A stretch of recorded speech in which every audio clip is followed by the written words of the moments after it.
Bien, mis amados hermanos, vamos a comenzar nuestra escuela dominical. Vamos a volver a la sala de clase, vamos a estudiar hoy día. Yo sé que a algunos no le iba muy bien en el colegio, pero bueno, esta es una nueva oportunidad para redimirse, ¿no es cierto? Bien, mis amados hermanos, hemos comenzado hace un par de semanas una nueva serie de estudios bíblicos, ¿no es cierto?, titulado Usando bien la palabra de verdad. Usando bien la palabra de verdad, un método sencillo para interpretar la Biblia.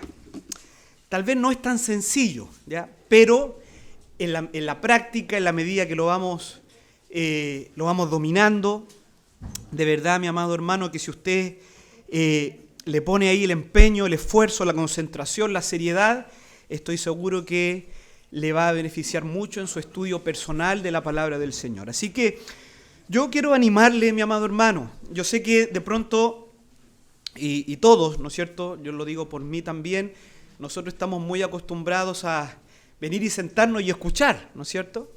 Pero en esta oportunidad tenemos un desafío distinto. En esta oportunidad queremos escuchar, pero también queremos hacer, ¿ya? Queremos aprender haciendo también, haciendo algunas cosas. Y yo le animo a que se anime a hacer esto, ¿ya? A que podamos romper un poquito esa barrera del solo escuchar y podamos también hacer algunas cosas en la escuela dominical. En un ratito le voy a estar repartiendo algún material y yo espero que todos podamos participar. Bien, mis amados hermanos, entonces, usando bien la palabra de verdad, ya este sería nuestro tercer estudio. Y bueno, para comenzar, ¿no es cierto?, voy a recordar algunas cositas de la clase anterior, ¿no es cierto? En la clase anterior estuvimos ya metiéndonos de lleno en el método. Este método de estudio bíblico consiste en tres grandes pasos, ¿ya? En tres grandes pasos.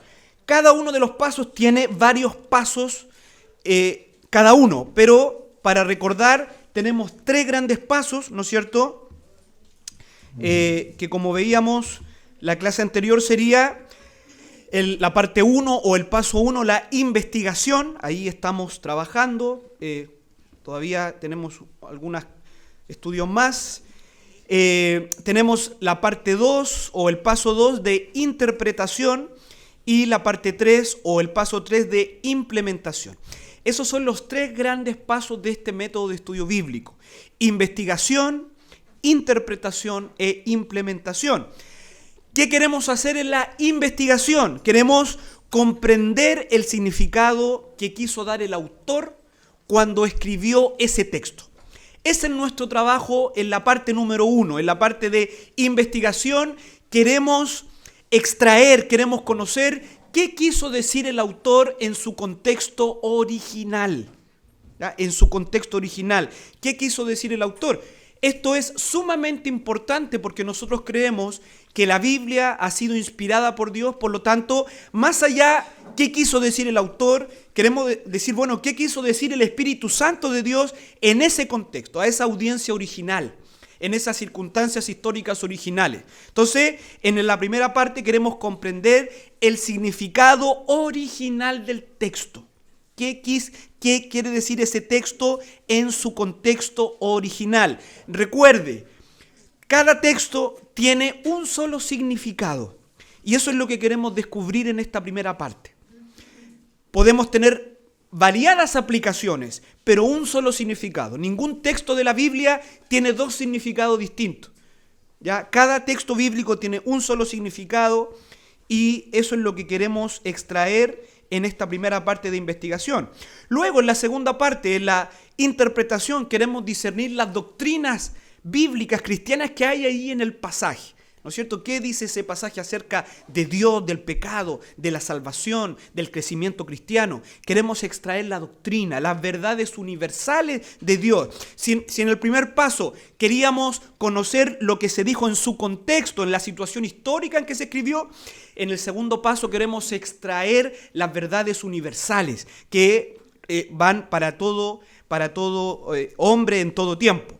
Y en la parte 3 de implementación, queremos hacer aplicaciones prácticas de esa doctrina a nuestra vida, a nuestro contexto, ¿no es cierto?, a la vida de otros. ¿Ya? Queremos hacer aplicaciones prácticas, es decir, cómo ahora sí, en este tercer paso, la palabra de Dios está hablando a nuestras vidas aquí y ahora.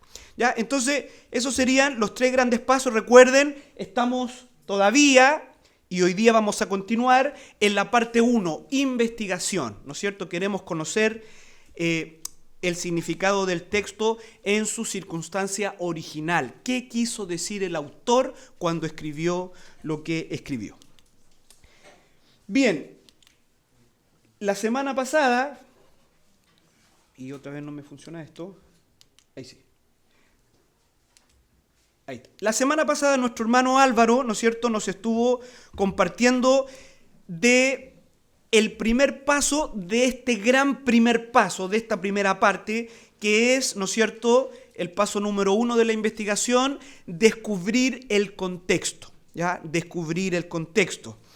Decíamos, ¿no es cierto?, que descubrir el contexto es un elemento fundamental de la interpretación bíblica, porque una comprensión precisa del contexto nos allana o nos limpia el camino para determinar su significado original. Es muy importante conocer el contexto, las circunstancias en las cuales se escribió el texto que estamos estudiando, ¿no es cierto? Entonces, la primera parte de este proceso de estudio se denomina investigación. Bueno, esto lo hemos dicho. El objetivo de la investigación es discernir el significado del texto. Ahí está, ¿no es cierto? Descubrir el contexto. Y en este descubrir el contexto tenemos otros 3 pequeños pasos, ¿no es cierto?, o 3 pequeñas partes, que sería descubrir el contexto histórico, descubrir el contexto cercano y descubrir el contexto integral. Esos 3 aspectos conforman el descubrir el contexto histórico, que es la primera parte de la investigación. ¿Ya? Tenemos que ir siguiendo o si no nos vamos a perder. A ver, algún buen estudiante de esta escuela dominical, ¿me podría decir en pocas palabras a qué nos referimos con descubrir el contexto histórico? A entender como el tiempo en el cual fue escrito, entender a quién estaba dirigido, quiénes recibieron eso, entender básicamente como cuál era el escenario que había en el lugar donde fue escrita la carta. Perfecto, ¿no es cierto? Cuando hablamos del contexto histórico, básicamente queremos conocer algunas cosas de las circunstancias históricas originales en donde se escribió nuestro texto. Básicamente tenemos que saber quién escribió, a quién escribió y cuál era el motivo, la motivación principal o el propósito por el cual se escribió ese texto. En algunos casos, ese paso no es tan difícil, está ahí en el texto, quizás en algún versículo del libro, en los primeros versículos, en otros casos no está. Y en esos casos yo luego voy a dar alguna sugerencia de cómo podemos ir más rápidamente al contexto histórico, ¿ya? Pero básicamente tenemos que ahí descubrir y preguntarle al texto quién lo escribió, para quiénes lo escribieron, quién era la audiencia original de ese texto y cuál era la motivación que tuvo el autor al escribir ese texto. Luego tenemos el contexto cercano. ¿Alguien me podría mencionar brevemente qué era el contexto cercano? ¿Cómo se relaciona el versículo con el capítulo? Perfecto, ¿no es cierto? ¿Cómo se relaciona nuestro versículo o nuestro pasaje con lo inmediatamente anterior y con lo que viene después? ¿Ya? Ahí es muy sencillo, tenemos que leer básicamente una unidad mayor, ¿ya? Para saber en dónde se inserta nuestro texto, qué está sucediendo desde el punto de vista bíblico, cuál es el tema que se viene tratando anteriormente, qué es lo que se dice después.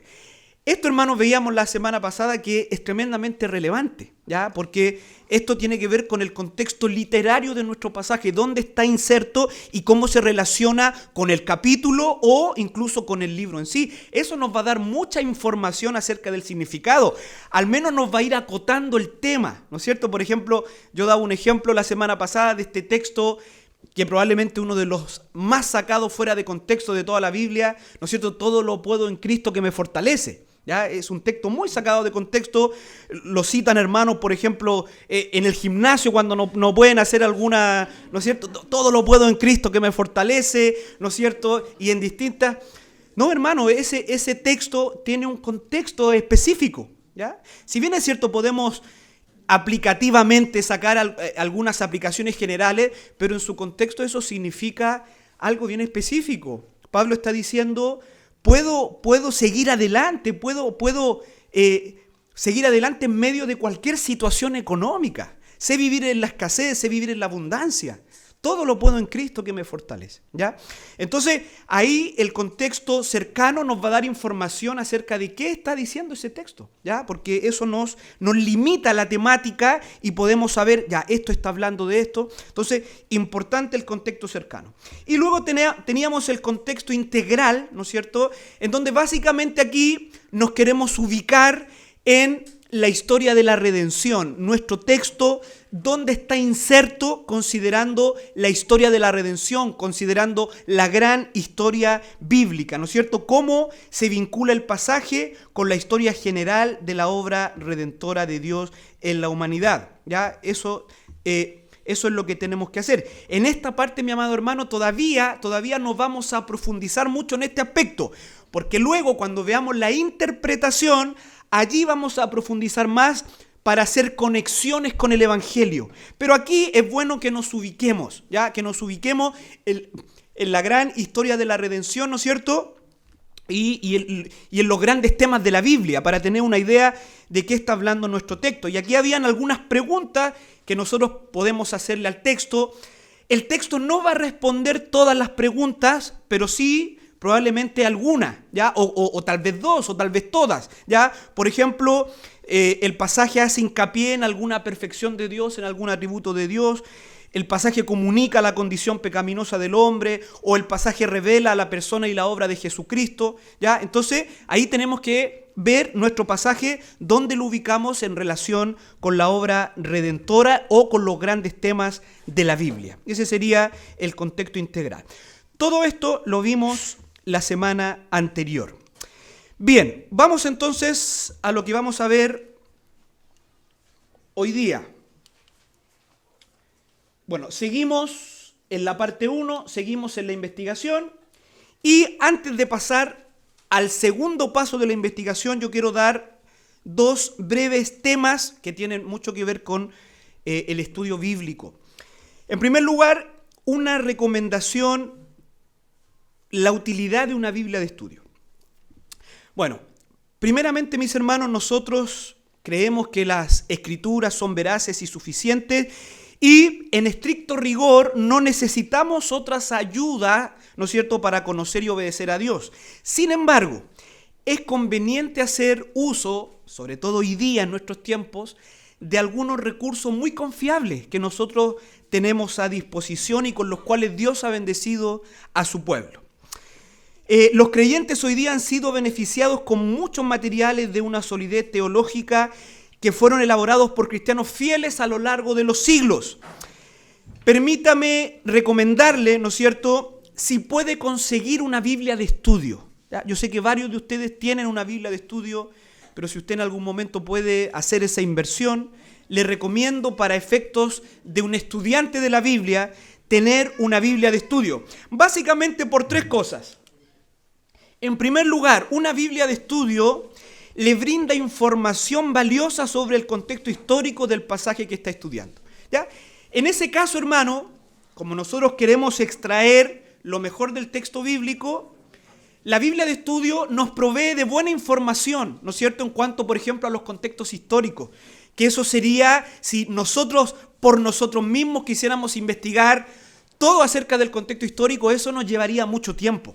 ¿Ya? Mucho tiempo. Probablemente hay muchos textos bíblicos o libros bíblicos que no nos dan toda la información, ¿ya? Entonces, en ese caso, una Biblia de estudio es una buena herramienta, por ejemplo, para tener información acerca del contexto histórico. Pero en segundo lugar, una buena Biblia de estudio nos permite comprobar su interpretación de las Escrituras para confirmar si usted va en buen camino.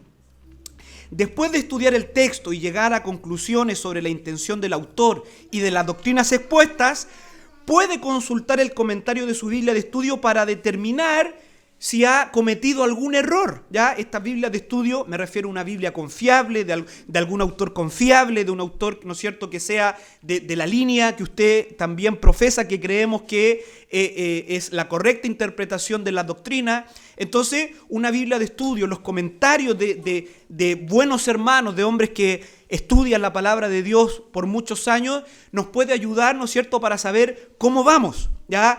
No es que les preguntemos primeramente a ellos, no, queremos hacer el ejercicio de estudiar la Escritura, pero en algún momento es bueno consultar a un maestro de la palabra para ver, ¿no es cierto?, cómo vamos. Supóngase usted que usted llega a ciertas conclusiones en cuanto a ciertas doctrinas, y usted consulta una Biblia de estudio y se da cuenta que el hermano está hablando de otra cosa distinta, y después consulta quizá otro material y también está hablando de algo distinto, y quizá otro le pregunta, ¿quién probablemente está equivocado? ¿No es cierto? Entonces, es bueno también conocer lo que otros han dicho, ¿ya? No es que los maestros sean infalibles, ¿ya? Los maestros son falibles, igual que todo hombre, pero en ese caso estamos haciendo un ejercicio de consultar a buenos maestros que Dios ha dado a su iglesia y también saber si vamos en buen camino, ¿ya? ¿Sí, pastor? Sí, bueno, me recordé cuando yo llegué al mundo bautista, me hablaban de una Biblia de estudio y yo no tenía idea de lo que era ni qué significaba. Entonces, no sé si podemos hacer un ejercicio pedagógico, ¿sabes? Que, por ejemplo, tengo esta, mostrarla así. Sí, claro, claro. Sí, sí, por favor, levántese de su silla. Levántese de su silla.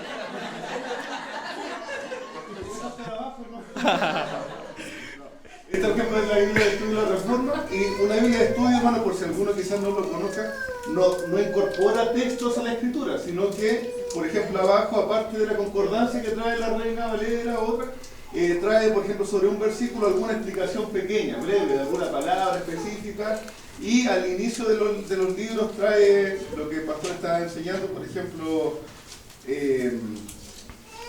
¿cómo se llama? Por ejemplo, una introducción, el tiempo, el autor y diferentes contextos que ayudan mucho a la interpretación. Entonces, por si quizás alguno de nosotros aún no conociera lo que una Biblia de estudio, eso, no se incorporan textos, sino que trae ayuda de información, de interpretación en la Escritura. Muchas gracias, pastor. Sí, hermano, a ver, en el estudio bíblico no tenemos que inventar la rueda, mi amado hermano. No tenemos que inventar la rueda. Podemos beneficiarnos, por ejemplo, de lo que otros hermanos ya han hecho, por ejemplo, en temas de contexto histórico. Que no es algo, digamos, llamémoslo así, haciendo la relación con... Nosotros queremos ir al texto. La situación histórica nos va a dar mucha información. Y eso ya otros hermanos lo han hecho. Y hay ya hoy día, digamos, dentro del mundo evangélico, ya hay conclusiones, ya hay conclusiones en cuanto a la situación histórica de muchos libros. ¿Ya? Si bien es cierto, todavía, por cuanto estamos tratando historia 2000 años, en el caso del Nuevo Testamento antes del presente, siempre van a haber ciertas conjeturas o discusiones, pero en muchas cosas ya hay consenso. ¿Ya? La ciencia de la historia ha avanzado en ese sentido y hay ciertos consensos en donde nosotros podemos vernos beneficiados, y en esa parte, por ejemplo, del contexto, bueno, podemos leer también lo que otros hermanos han concluido. ¿Ya? Entonces, en ese sentido, una Biblia de estudio es buena. ¿Ya? ¿Qué pasó? ¿Cuál?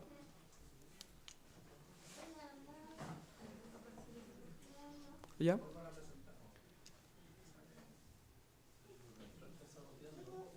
Espera, vamos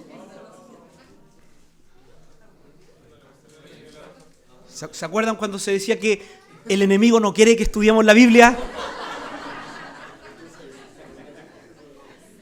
¿Claudito, quería decir algo? Sí, o sea, a lo mejor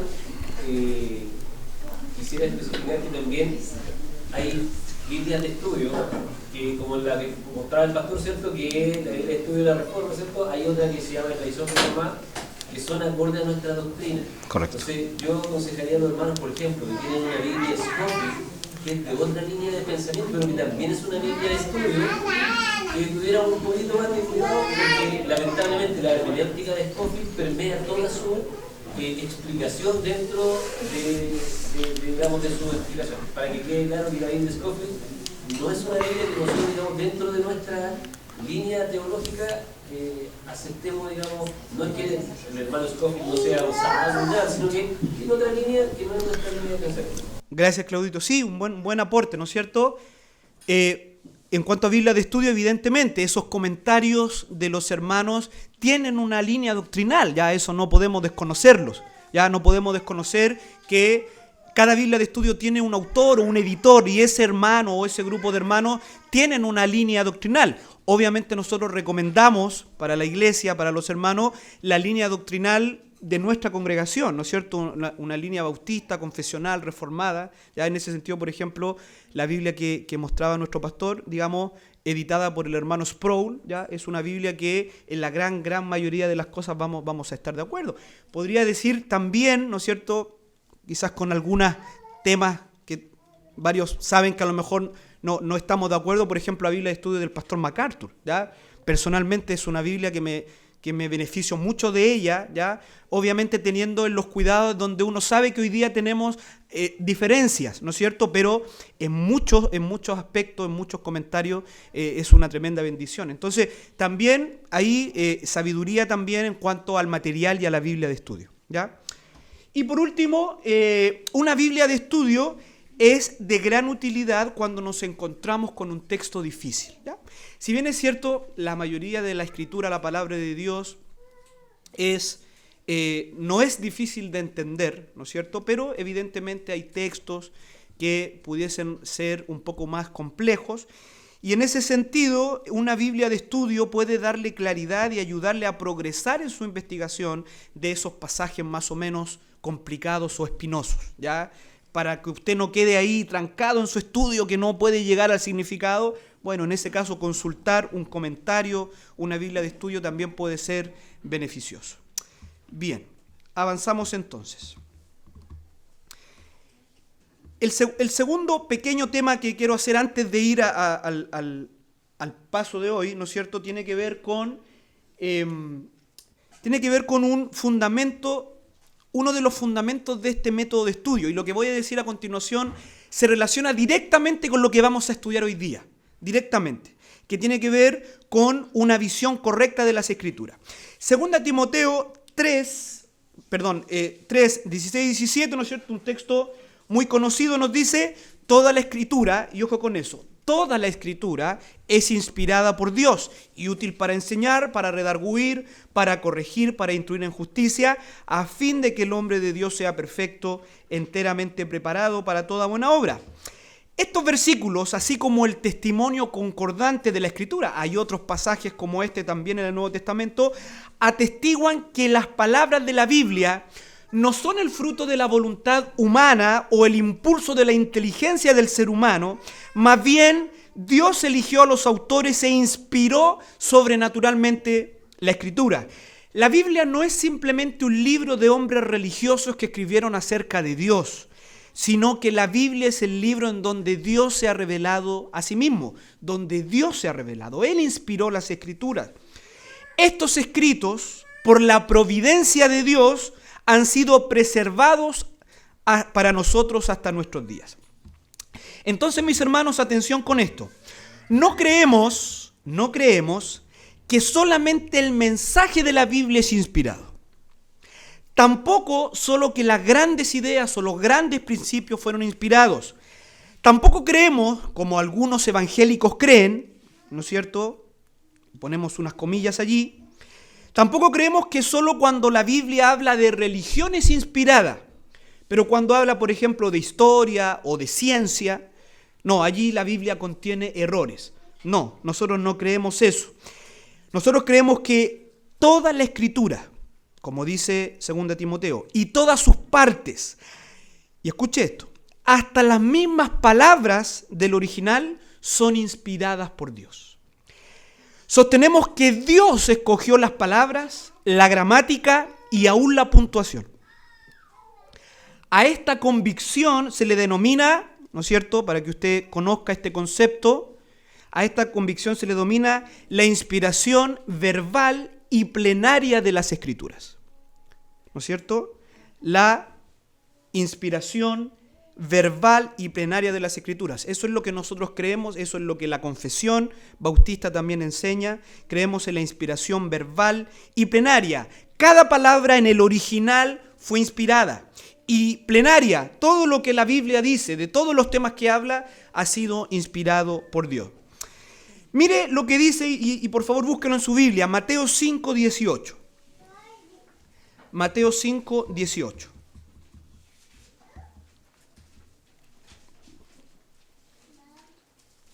Si alguien le puede dar lectura.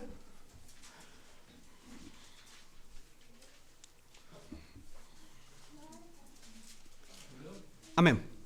Porque de cierto os digo que hasta que pase el cielo y la tierra, ni una jota ni una tilde pasará de la ley, hasta que todo se haya cumplido. Fíjese lo que dice el Señor Jesús, que hasta que pase el cielo y la tierra, ni una jota, ni un tilde pasará de la ley hasta que todo se haya cumplido. El Señor se está refiriendo a la ley escrita. La jota que aquí menciona al Señor, o la iota, es la letra más pequeña del alfabeto hebreo. La letra más pequeñita, y un tilde, ¿no es cierto?, es una extensión que tenía algunas letras hebreas muy pequeñitas. Por lo tanto, lo que aquí el Señor está diciendo, ¿no es cierto?, que toda la Escritura, ¿no es cierto?, aún hasta la gramática más pequeña, ¿no es cierto?, está allí porque Dios quiso que esté allí. Es decir, esto corrobora lo que dice Pablo en 2 Timoteo, que toda la Escritura ha sido inspirada por Dios, aún gramaticalmente, aún las palabras. Entonces, ¿por qué es importante tener muy en claro este fundamento en relación a las Escrituras y por consiguiente al estudio de ellas? Porque el estudiante serio de la palabra de Dios debe estar atento aún a cada palabra de las Escrituras. Las palabras no están allí por ocurrencia humana. Dios escogió cada palabra para revelar su voluntad, y por esta razón, mis hermanos, nosotros vamos a poner atención a las palabras y en base a estas extraeremos las ideas y las doctrinas de la palabra de Dios. Bien, mis amados hermanos, habiendo dicho estos dos temas más o menos introductorios, vamos a ir al segundo paso de la investigación, y para esto les voy a entregar un material, ¿no es cierto? Si algún hermano me puede ayudar, hermana, no sé, Cristian, ahí reparta, hay 30 aproximadamente, quizás por familia o ahí van.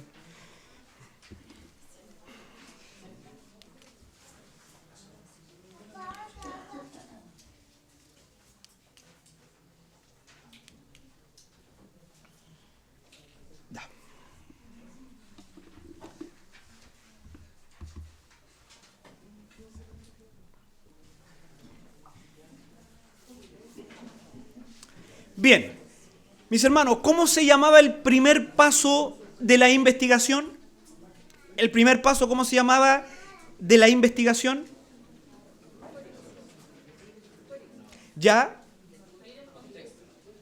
Se llamaba descubrir el contexto, ¿ya? Eso ya lo hemos visto, y ese descubrir el contexto se compone de 3 subtemas: contexto histórico, contexto cercano y contexto integral. Ahora vamos al segundo paso de la investigación, que se titula indagar el texto, ¿ya? Indagar el texto. Ahora nos vamos a meter en el texto.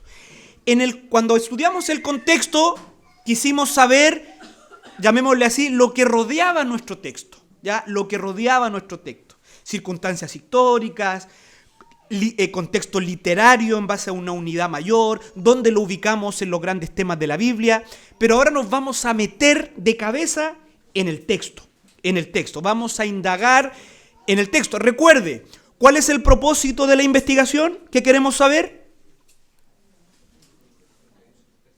¿Qué queremos saber en el primer gran paso de investigación?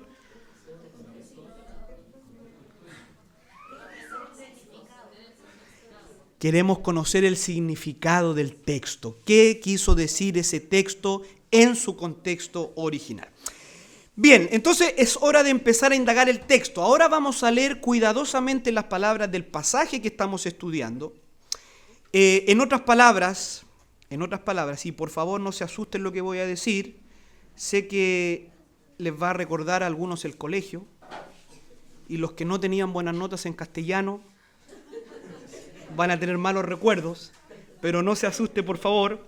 Pero en esta parte nos vamos a meter en la estructura gramatical del texto. La estructura gramatical del texto. Entonces, mi amado hermano, para entender mejor el significado de cualquier texto bíblico, en realidad de cualquier texto, ¿ya? Y esto también se aplica a la escritura, tenemos que meternos en la estructura gramatical. Esto quiere decir, atención, necesitamos identificar conceptos gramaticales, como cuáles, por ejemplo. A ver, ¿a quién le iba bien en castellano? Mencióneme algún concepto gramatical de la estructura de un texto. A ver, Benjamín. Ya, la puntuación, ¿sí? Verbos, sustantivos, ¿no es cierto? Perfecto, muy bien, muy bien. Estamos relacionando contenido, súper bien. Entonces, esto quiere decir que necesitamos identificar verbos, sustantivos, conectores, ojo con los conectores, adjetivos, flujos de ideas, conceptos claves, etc. Recuerde, en este punto, ¿ya? Alguien puede decir, se puso medio complicado el hermano. A ver. Recuerde en este punto lo que acabamos de decir acerca de la inspiración verbal y plenaria de las Escrituras. ¿Ya? No es un capricho, ¿ya? Recuerde nuestra convicción de la inspiración verbal y plenaria de las Escrituras. Por tanto, el estudiante serio de la Escritura debe considerar y pondrá mucha atención a cada detalle del texto bíblico que está estudiando. Recuerde que ninguna palabra, ninguna jota o tilde está puesto al azar.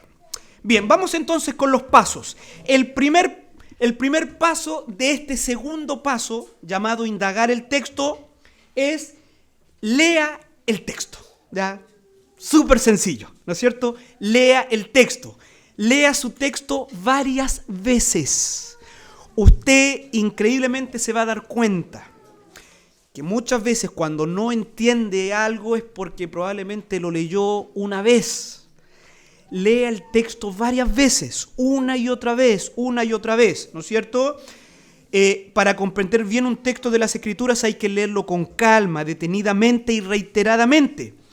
Antes de realizar cualquier anotación, lea el pasaje varias veces. Léalo en voz alta. ¿Ya? Algunos de ustedes tienen tal vez la capacidad de aprender de manera fonética, ¿no es cierto? Lea en voz alta. Y enfatice, ¿no es cierto?, en la medida que usted ya se va dando cuenta un poquito de la estructura, de las ideas, enfatice algunas palabras en su lectura. Este es un paso fundamental en la investigación. No se apresure en este paso. Lea el texto. Luego que usted leyó el texto varias veces, vamos a identificar los verbos o las acciones. Entonces, después de leer el pasaje varias veces, ya está en condiciones de realizar algunas anotaciones. Bueno, aquí mis hermanos, estoy pensando en un estudio. Si usted quiere aplicar todo lo que estamos aprendiendo en la escuela dominical acerca del estudio bíblico, evidentemente tendrá que tener su texto de estudio aparte de la Biblia, a menos que usted quiera rayar mucho su Biblia, que puede ser. Ya de pronto hay Biblias que son como grandecitas, tienen buenos espacios, ya se puede usted ahí rayando, porque ahora vamos a rayar el texto, nos vamos a meter. Entonces, la recomendación es tener una hojita aparte, haberlo imprimido aparte, o trabajar en el propio computador, como usted quiera, pero usted tiene que saber que este método de estudio requiere rayar, ¿no es cierto? Ir sobre el texto y anotar cosas. Entonces, lo primero que vamos a hacer en este paso de indagar el texto, vamos a encerrar en un círculo los verbos o las acciones, ¿ya? Los verbos o las acciones. ¿Ya? Entonces, allí hay una explicación básica acerca de qué son los verbos o las acciones, ¿no es cierto?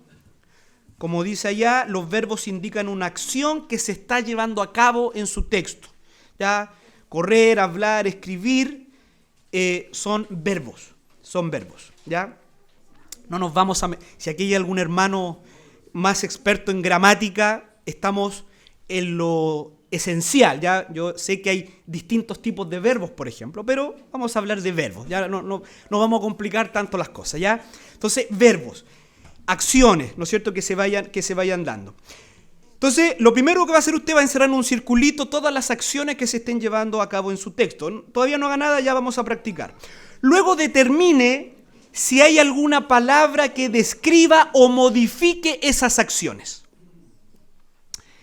Y cuando usted encuentre una palabra que modifique o que describa la acción del verbo, usted la va a encerrar en una nubecita, ¿ya? Una nubecita, ¿ya?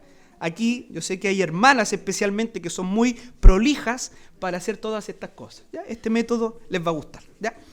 Entonces usted hace una nubecita en esa palabrita que usted va a encontrar que describa, ¿no es cierto?, o que modifique el verbo. Ya vamos a ver algún ejemplo de lo que estoy diciendo, ¿ya? Y le va a hacer, de la nubecita le va a hacer una flechita al verbo que está modificando o algún tipo de unión.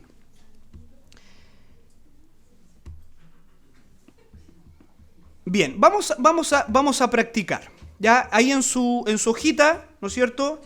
Déjenme abrir aquí una hojita para ir con ustedes. Ya, en su hojita tenemos ahí el primer paso y vamos a hacer dos ejemplos. El primer ejemplo, Mateo capítulo 4, versículo 20. Ellos entonces, dejando al instante las redes, le siguieron. Por favor, tome 30 segundos para realizar esta acción. Encierre los verbos que usted encuentre en Mateo 4:20 en un circulito y en una nube si alguna palabra modifica o nos da más información acerca de ese verbo.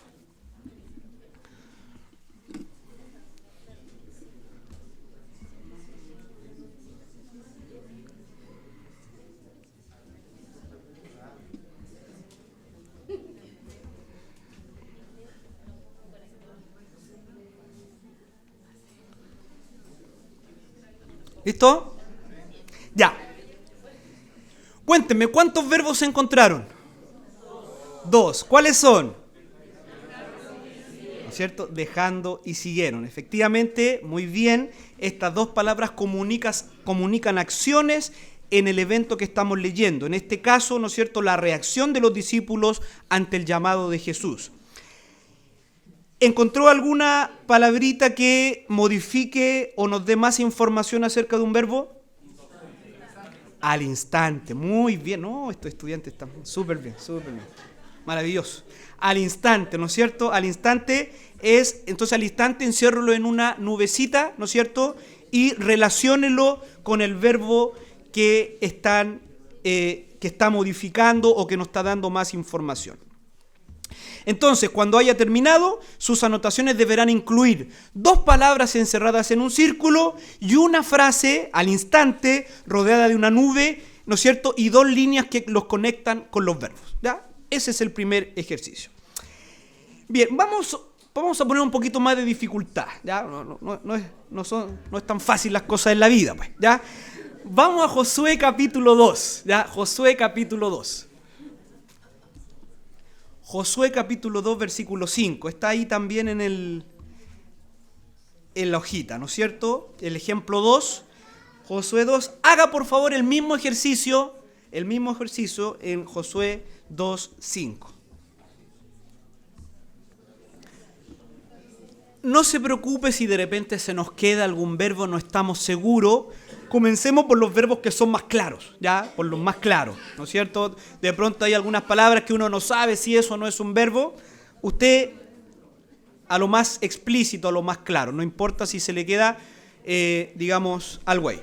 Bien, en Josué 2.5 en realidad podemos identificar varios verbos, ¿ya?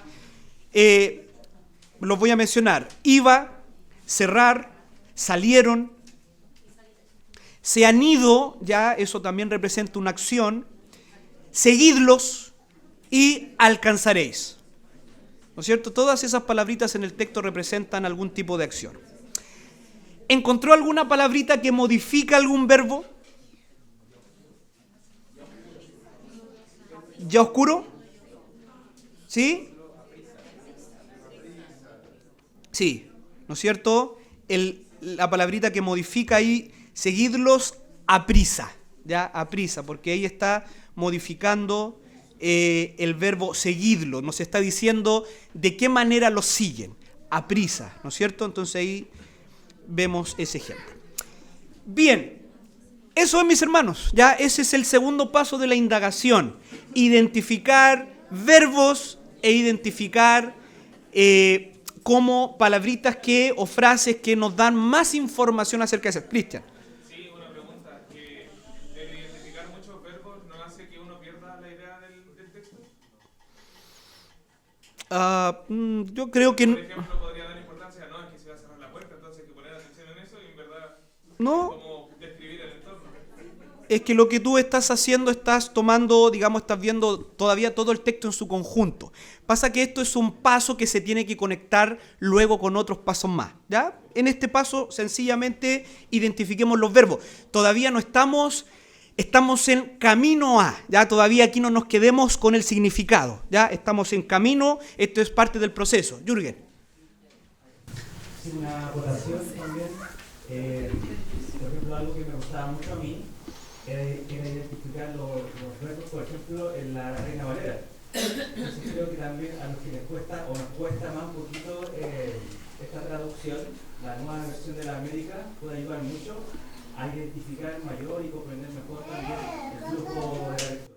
Perfecto, gracias Jürgen. Después ahí cobra su comisión.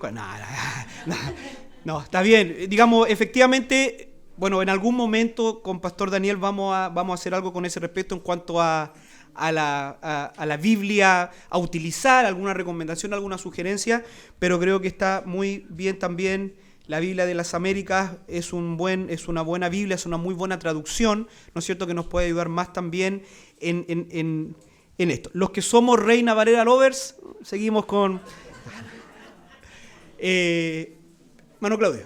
Sí, no, respecto a lo que preguntaba nuestro hermano Cristian, lo que pasa es que hay textos y textos también. Claro. Por ejemplo, cuando vemos que toda la escritura sube para redarguir, instruir, el juicio, vamos sabiendo cada uno de los verbos que van acompañando eso para que la escritura es necesaria en nuestra vida. Pero sí, se entiende que de repente, como en el mar no se podría meter, pero en el fondo es súper necesario identificar los verbos para después cuando uno encuentra el sentido, lo que Chávez, por ejemplo, llama la condición caída o la aplicación cristocéntrica, eso toma todo el sentido del mundo. Claro. Quisiera que a lo mejor pudiera, pero en el fondo cuando, como usted dice, avanzar. Exactamente, así es, mi hermano. Bien, vamos al tercer paso.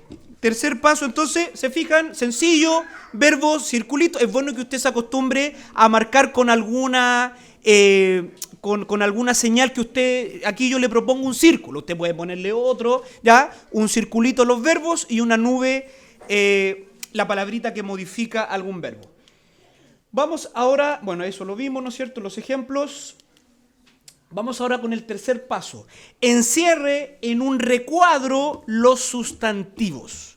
¿Ya? Encierre en un recuadro los sustantivos.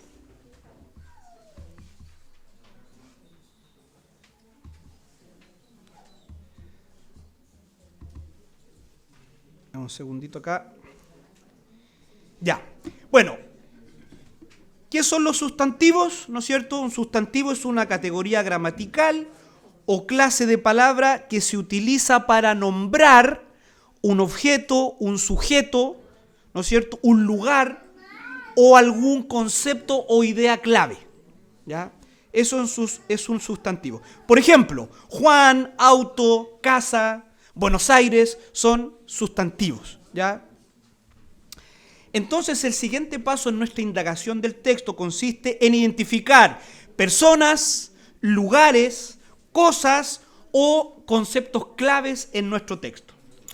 A menudo encontrará varios sustantivos en un pasaje. ¿Ya? El sustantivo es fundamental en las oraciones, de cualquier texto. Sustantivos siempre van a haber, o la gran mayoría de las veces.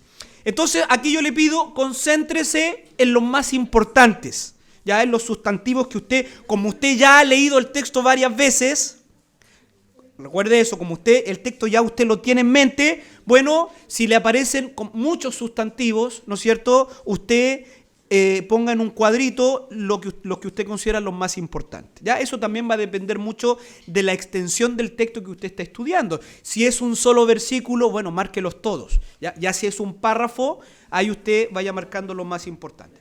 Entonces, dibuje un recuadro alrededor de todas las personas, lugares, cosas o conceptos claves que usted encuentre en un texto. Y luego de eso, a continuación, investigue si hay alguna palabra que describa o modifique o nos dé más información acerca de ese sustantivo. Y ahí vamos a ocupar nuevamente la nubecita, ¿ya? ¿No es cierto? La nube siempre el concepto que modifica, ya sea un verbo, ya sea un sustantivo. Y lo conectamos, ¿no es cierto? La nubecita la conectamos con una rayita, con una flechita, con el sustantivo que está modificando. Veamos un par de ejemplos. Vamos a Ezequiel 16:39, ¿ya? La primera parte del versículo, ahí usted lo tiene en su hojita, dice: y te entregaré en manos de ellos, y destruirán tus lugares altos, y derribarán tus altares. Haga el ejercicio, por favor, identifique sustantivos. Y si alguna palabrita describe o modifica el sustantivo.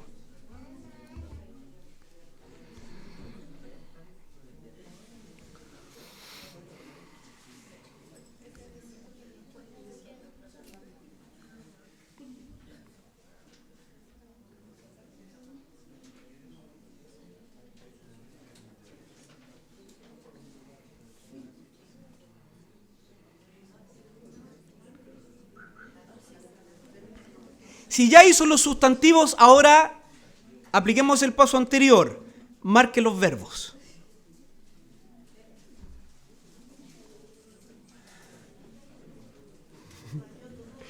¿Pero cómo?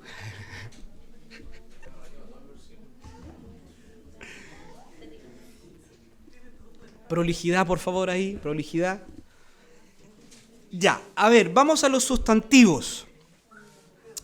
En este texto de Ezequiel 16, 39a, la primera parte del versículo, tenemos 3 sustantivos. 3. ¿Alguien los podría mencionar? Manos, lugares, altares. Efectivamente, esos son los 3 sustantivos. ¿Tenemos algún concepto que describe o da más información acerca de un sustantivo? Altos. Muy bien, ¿no es cierto? Altos, ya ahí... es un adjetivo, ¿no es cierto?, que describe, en este caso, lugares, ¿ya? Muy bien. Y bueno, tenemos verbos, tenemos entregaré, destruirán, derribarán, ¿no es cierto? Ahí también tenemos verbos. Y si se fija, mire, fíjese bien, en este texto no tenemos ninguna frase, ninguna palabrita que describa los verbos, por ejemplo. No hay ninguno. Entregaré, destruirán, derribarán.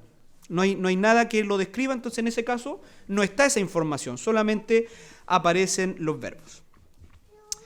Bien, está avanzando, ¿no es cierto? ¿Sí? ¿Sí? ¿Amén? Amén. Bien, vamos con el segundo ejemplo. Facilito para ustedes, facilito. Ya no quiero complicarles la vida. Ya, Lamentaciones 2:14, la última parte del verso, ya, la última parte. Lamentaciones 2:14. Identifique allí los sustantivos, luego identifique los verbos.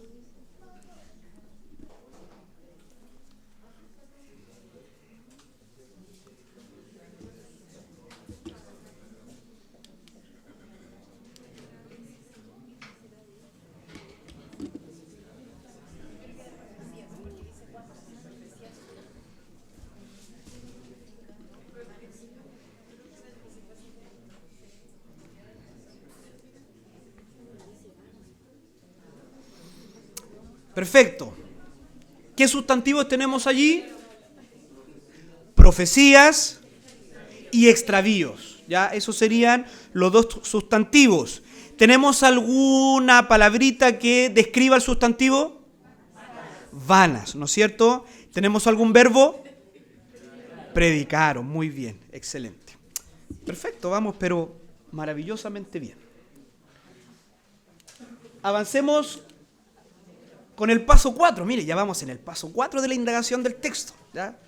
En este punto nos estamos convirtiendo en expertos indagadores de texto. Mire. Vamos con otro paso más. Identifique los pronombres. Identifique los pronombres. Esto es súper importante también. Identificar los pronombres.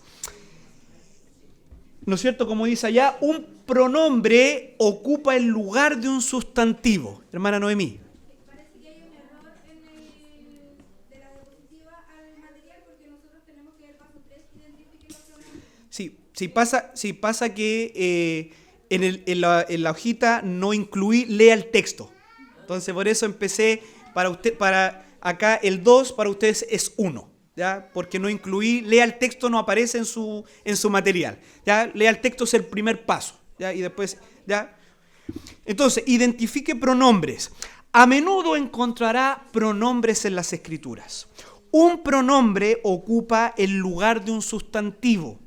¿Ya? Un pronombre ocupa el lugar de un sustantivo. Los pronombres son palabras como él, ella, ellos, tú, mí, eso, su, etc. ¿Ya? Ocupa el lugar de un sustantivo. Entonces, en este punto necesitamos indagar, ¿ya? Por eso todo este tema se llama indagar en el texto, indagar a qué sustantivo se refiere un pronombre si se quiere interpretar correctamente un pasaje. Cuando se habla de él, de ella, de su, ¿de quién está hablando? ¿Cuál es el sustantivo detrás de ese pronombre? Cuando encuentre un pronombre en el texto, determine con precaución a qué sustantivo reemplaza y a continuación escriba el sustantivo al que se refiere con letras minúsculas abajo del pronombre. ¿Ya? Cuando usted encuentre un pronombre, escriba pequeñito, abajito del pronombre, a qué sustantivo se está refiriendo.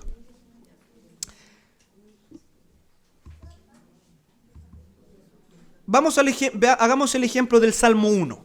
Salmo 1, verso 1 y verso 2. Vamos, tome unos segundos para identificar los pronombres en el Salmo 1.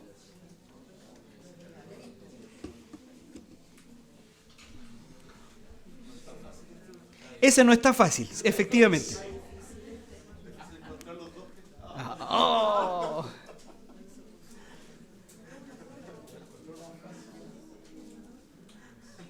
Vamos, ustedes pueden. ¿Cuáles son los pronombres? Hay que indagar, ¿ya? Hay que indagar en el texto. Bien, entonces, ¿cuántos pronombres se encontró? Cuénteme, ¿qué pronombre se encontró en el texto?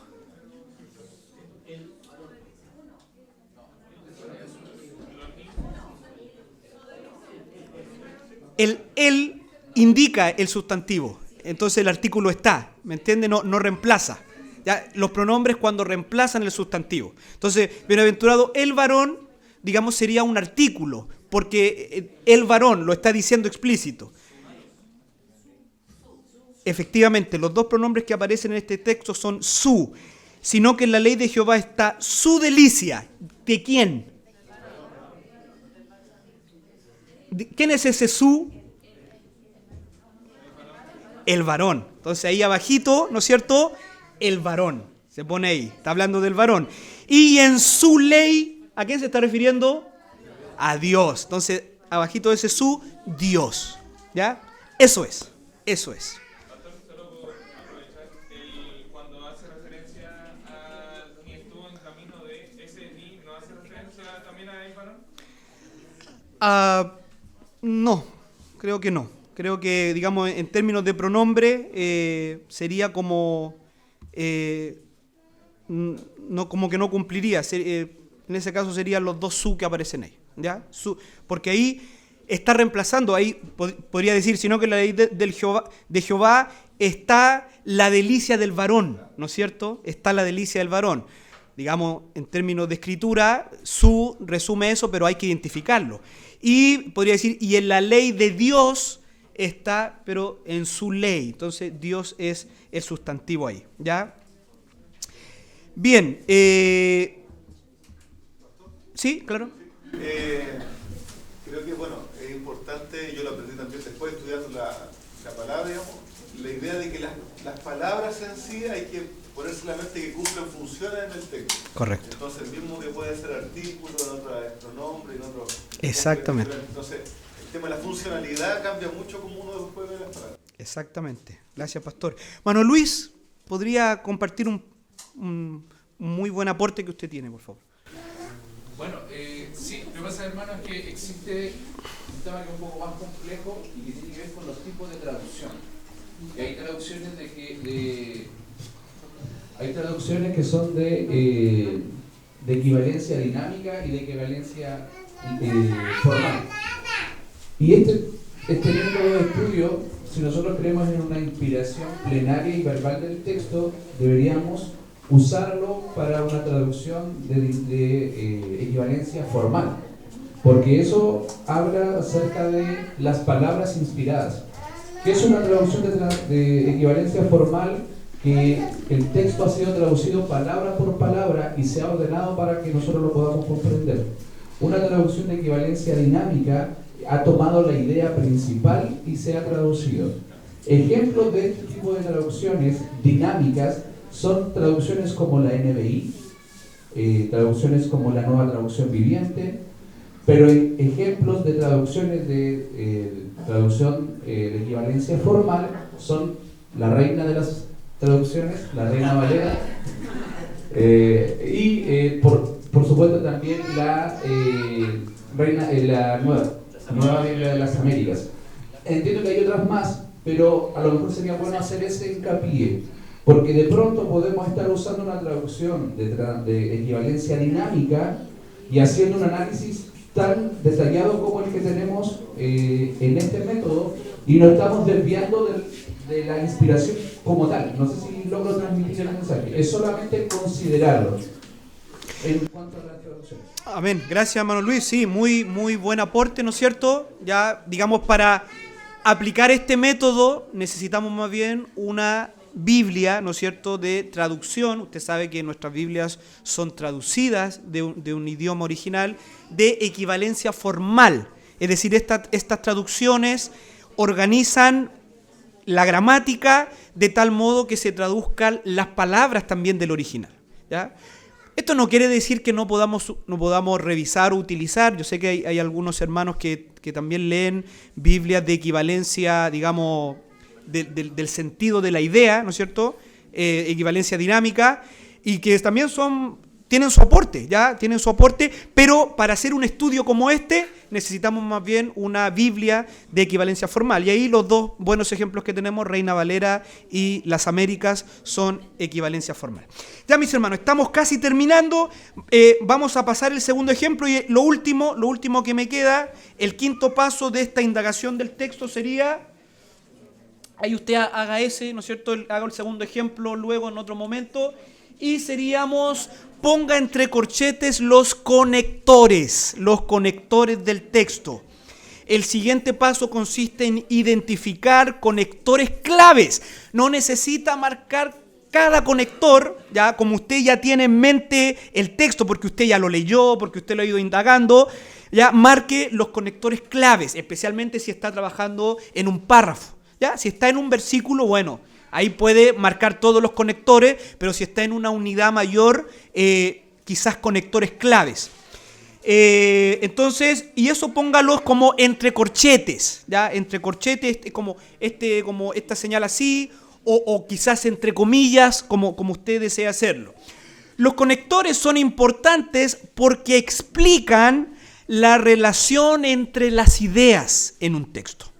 ¿Ya? Los conectores nos van a relacionar las ideas. ¿Cómo se relacionan? Y eso es súper importante para el próximo paso que viene, que lo vamos a ver la próxima semana, cuando veamos el flujo de ideas en un texto. ¿Ya? Y cuando llegamos al flujo de ideas, ya nos estamos aproximando bastante a el significado de un texto. Pero para eso tenemos que saber bien cómo se conectan las diferentes ideas en un texto. Por ejemplo, los conectores pueden describir un contraste, ¿ya? Los conectores pueden describir una relación de causa y efecto, ¿ya? Y eso es súper importante para entender lo que estamos leyendo, una similitud. Por ejemplo, ahí los ejemplos, Jonás 4:6. busque los conectores. ¿Ya? Recuerden, son palabritas, ya frases pequeñas que nos conectan las ideas. ¿Qué conectores tendríamos en Jonás 4 al 6? Y ya con esto estamos finalizando, mis hermanos.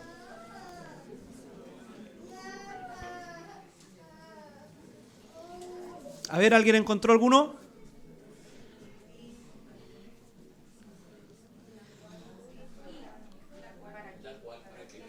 Sí. Tenemos dos conectores. Y preparó Jehová Dios una calabacera, el cual creció sobre Jonás. ¿Para qué? ¿Ya? Ahí hay un conector. Hiciese sombra sobre su cabeza y le librase de su malestar. Y Jonás se alegró. Ese es otro conector. Y, ¿no es cierto? Y Jonás se alegró grandemente por la calabacera. El conector clave, mire, el conector clave de Jonás 4.6 es y. Ese es el conector clave, ¿no es cierto?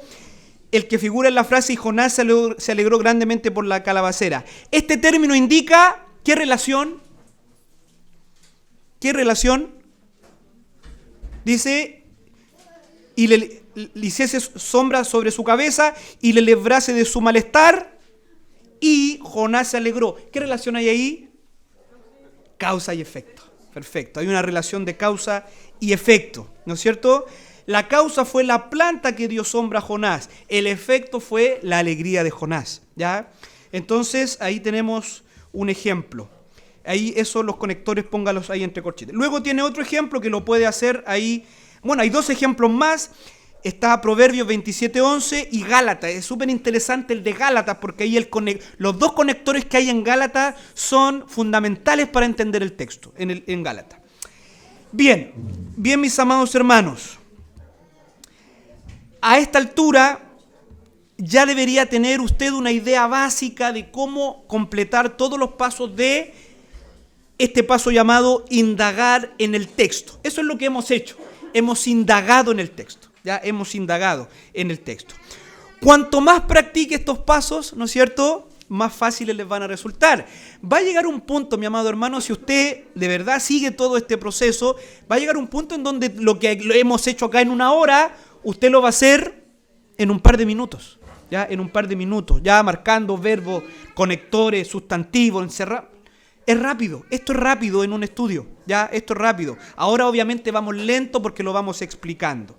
Ya, con el tiempo comenzará a fijarse de manera más natural en los detalles del pasaje. Vuelvo al ejemplo de conducir, ¿no? Usted, aquí los que manejan, usted no va hoy día pensando pie, cambio, no, usted lo hace todo naturalmente. Pero al principio, acuérdese, la primera vez que se sentó en un volante. Muchas cosas, ¿cómo yo voy a hacer todo esto? Bueno, ahora lo hace súper natural. Eso pasa también con el estudio bíblico.